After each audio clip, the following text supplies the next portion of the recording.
açıldı, nə etdi, açıldı, nə qalxdı. Xəbər mübtəda.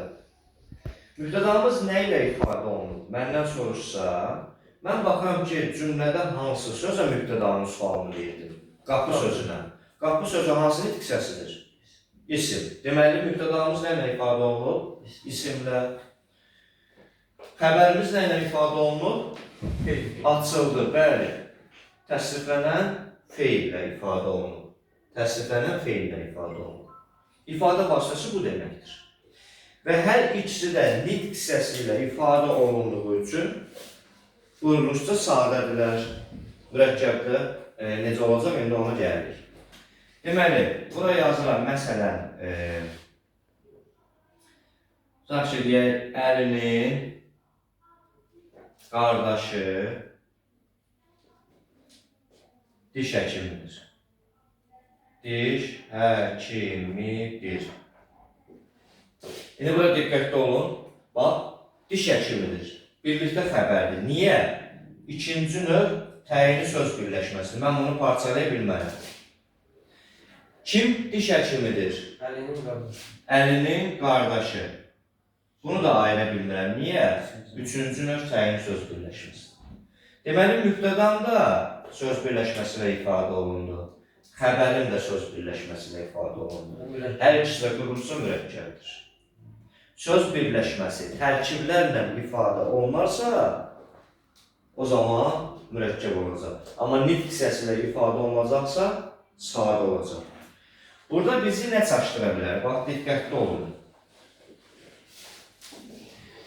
Məsələn, yazıram bura, tutaq ki, deyək ki, Əli bizə kömək etdi. Bax, Əli bizə kömək etdi. Bura diqqətli olun. Nə etdi? Kömək etdi. Sən burada iki söz görürsən, amma bu birləşmə deyil. Kömək etmək nə idi? Mürəkkəb, feil. Yəni, quruluşca mürəkkəb, feil.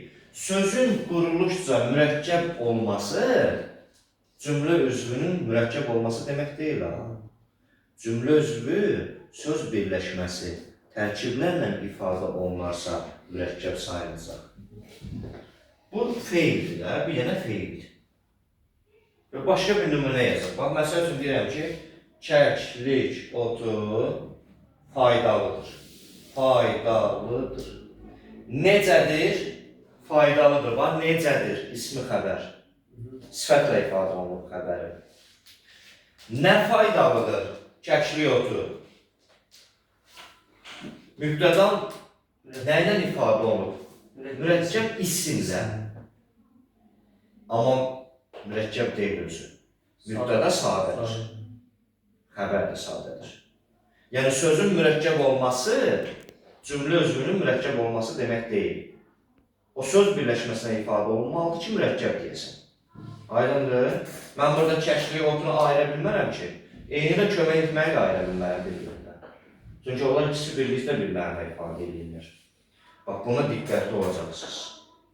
Mürəkkəb feillər verə bilərlər, mürəkkəb söz verə bilərlər, yəni bu sizi çaşdırmasın. Bir nitq hissəsidir bunlar, bu feildir, bu da isimdir. Qardaşıqdır, sadədir. Cümlə üzvü. Söz birləşməsinə ifadə olunarsa, bəli. Məsələn, deyək ki, Eldənizin arzusu imtahandan keçməkdir. İmtahandan keçməkdir. İndi burada diqqətli olun, bax, keçmək. Məsdər görəndə düzdür. Bir də məsdər feili sifət xəbər vəzifəsindədirsə, bu ismi xəbərdir. Feil xəbər olmayacaq. Çünki nədir, necədir, kimi suallarına cavab verəcəklər. Nədir? İmtahandan keçməkdir. Məsdər, bax, birləşmə yaradır. Tərkib. Niyə bunları qata bilmədi? Çünki bu mübtədadır. Mübtəda heç vaxt tərkibin içinə qatılmır. Mübtəda müstəqil cümlədir. Nə imtahandan keçməkdir? Eldənizin arzusu. Mübtədan ismi birləşmənə ifadə olundu. Xəbərin feili birləşmənə ifadə olundu. Və xəbər, mübtəda hər ikisi də quruluşca mürəkkəbdir. Çünki birləşmələrlə ifadə olunur. Keçməkdir, nədir? Hə, imtahandan keçmək. Məstərdir. Hə, məşqdə oldu. Bəli, məstərdir. Aydındır? Hər ikisi də söz birləşməsində ifadə olunduğu üçün bu rusca mürəkkəbdir. Bunu başa düşdüyümü saatə Yəni mürəkkəbdir. məsələ ona fe'li birləşmə olur, yoxsa Hə, məstər, yox. Bu məstər, burada mənsubiyyət, burada hal şəkilçisi yoxdur. yox, yəni bu fe'li birləşmədir, amma fe'li Hə. xəbəri deyil. Fe'li xəbər deyil, yox. Hə, Fe'li xəbər deyil. Sən sualına fikir ver. Deyili xəbər. Nədir? Hə, nədir? Fe'li xəbər deyil, ha. Bu ismi xəbərdir. Xəbər.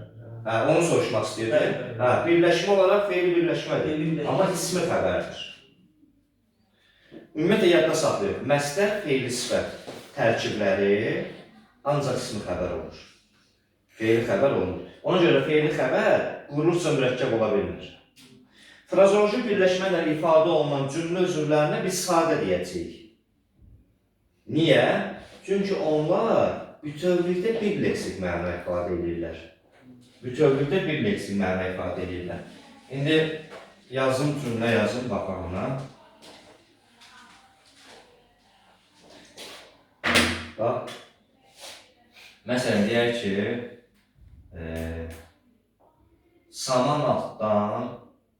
saman altdan su yeritmək onun köhnə adətidir. Fikir verin, saman altdan su yeritmək onun köhnə adətidir. İndi bura diqqətli olun, bax, onun. Burada yiyəliyi görürəm. Adəti də mənsubiyyəti görürəm. Üçüncü növ təyin söz birləşməsi. Onun köhnə adəti birlikdə nədir? Xəbərdir. Nə onun köhnə adətidir? Saman altdan su yeritmək. Bütövlükdə bir məna ifadə elədiyi üçün frazoloji birləşmə, yəni tərkibin sözlər məcazi olduğu üçün bütövlükdə bir leksik məna ifadə etmələri üçün quruluşca sadə sayılır. bu sadə müddədə oldu, mürəkkəb xəbər oldu. Bəli, söz birləşməsinə ifadə olunur. Ona görə. Amma frazoloji birləşmə ilə ifadə olunan cümlə üzvlərinə quruluşca nə deyəcəyik? Sadə deyəcəyik. Ona görə fe'li xəbər mürəkkəb ola bilmir. O frazoloji birləşmə ilə də ifadə olunur, bir də təsdiqlənən fe'llərlə. Ona görə sadə ola bilmir. Çünki üzr istəyirəm, mürəkkəb ola bilmir. Çünki onlar tərkib əmələ gətirə bilmirlər. Birləşmə yaratmır. Məstər fe'li sifətdə ismi xəbər olacaq. Üzr istəyirəm. Məsələn, bu belə ola bilərdi ki, yerini də işə bilərdik. Onun köhnə adəti saman altdan suyu yeritməkdir. Məsələn, belə bilsəydilər, onda xəbər sadə olacaqdı, mübtəda mürəkkəb olacaqdı. Yəni, yerini dəyişsək. Bəli. Frazoloji birləşmə necə ola bilər? Məsələn, tutaq ki, deyirəm ki, onun adəti ağzına su alıb oturmaqdır. Bax, ağzına su alıb oturmaqdır. Nədir? Ağzına su alıb oturmaqdır. Bu ismi xəbərdir. Bir də deyirəm ki, ağzına su alıb oturmuşdu. Nə etmişdi? Nə sualını vermişsin? Hərəkətlə bağlı suala cavab verəcəksən, nə etmişdi, nə olmuşdu, nə olacaq, nə etmişdi. Bunlar olur fe'li xəbər.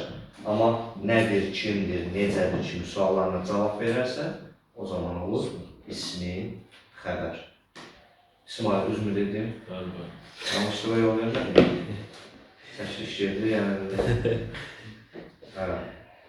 Belə.